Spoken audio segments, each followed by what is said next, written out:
Well, hello everyone. Welcome to my channel, Beard Cat Guitar.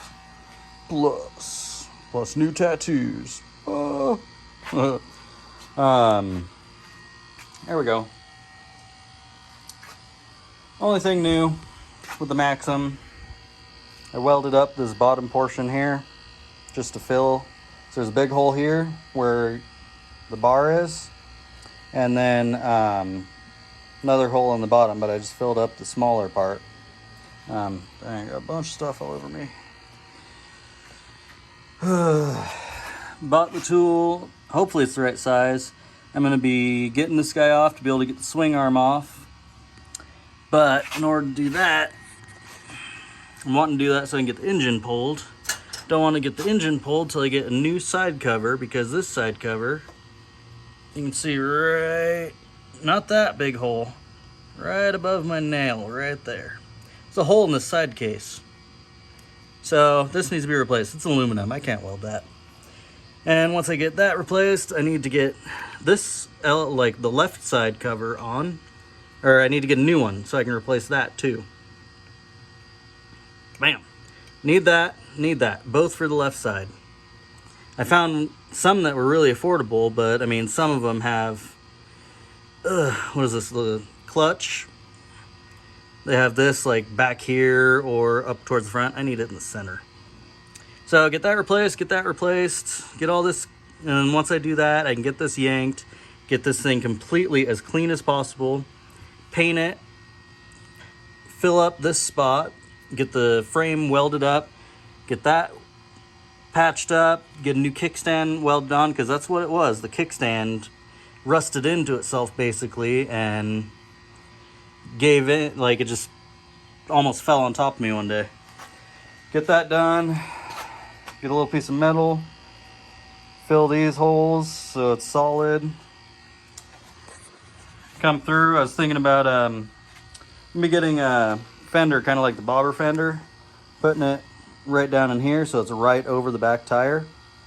And I'm going to be putting a Springer seat on this thing, but these bikes don't look good with Springer seats. I can't stand it. They look ridiculous. I can't stand seats that are up high, especially like the old school seats. I know, horrible. You can hate me all you want. The seats that come up high over the gas tank, I can't stand that. I love seats that are sunk in. Honestly, I want to cut this frame down so I can sink it even further, but can't do that. So what I'm going to do is, since it's going to be a Springer seat, springs are going to be here, or further, like right here. I'm going to weld on a bar onto this bar going across, so I can hook the springs up to that instead of hooking the springs up to like this bar. And hopefully that'll be good. Be super duper. So much that I've wanted to get done. And some wiring. Thank you to everybody who has checked out my wiring video, even though it was not at all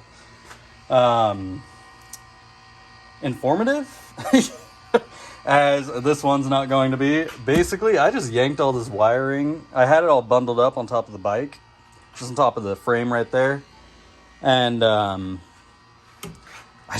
been looking at my book, just going over it, because a gentleman actually commented on the video asking some questions about this guy right here, and that's awesome. Being able to help out. I don't know too much, so don't ever come thinking I'm knowing my stuff, because I know what I can find in a book or online. Beyond that, I don't know hardly anything. I just learn as I go, as we all should.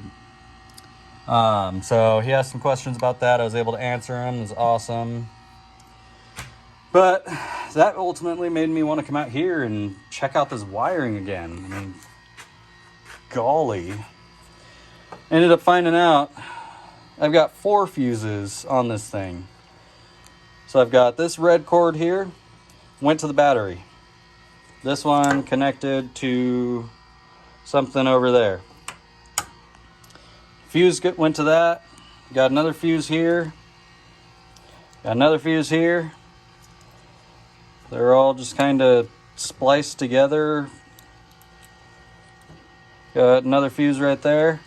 And the funny thing is, all the cords that go, so I've got the fuse here, and I've got 2 yellow cords that are put into these 2 red cords. These yellow cords are thicker gauge. It's like almost 12 gauge thickness for that wire, and it goes into like 16 gauge, which is thinner. So 14 is thicker, thinner is 16 gauge. And all of them are like that. I mean, let me see if I can, where jumble. There we go. So I've got this blue cable goes into that fuse and then comes down. Look at the difference. I mean, that blue cable is thick going into this tiny little like 16 gauge brown wire. It's bananas. Don't know what's up. I want to come through with a sponge and some dish soap and just clean all this, because it's just filthy. Dirty, dirty, dirty girl she was. So let's see what we can do here eventually. Gonna be getting rid of all this jumble here and going with a little fuse box for these same blade style fuses. Because on my grandpa's bike, the Virago, I don't remember where the fuse box is. I know a lot of those bikes have fuses down here, but a lot of them also, and it's a pain in the butt, have fuses up in here. And this thing, if you haven't seen my bobber video, this thing is hard to get off. Got that off of this bike, and it was just a pain in the butt. Bananas. So yeah, let me know what you think. You have any insight on all this? Let me know. You have any questions? Let me know. I can always look it up, figure it out. That's like all I do is study this stuff. Other than that, yeah, please thank you for watching this video. Don't forget to like, share, comment, and subscribe. I haven't said that in so long. All right. See you later, folks.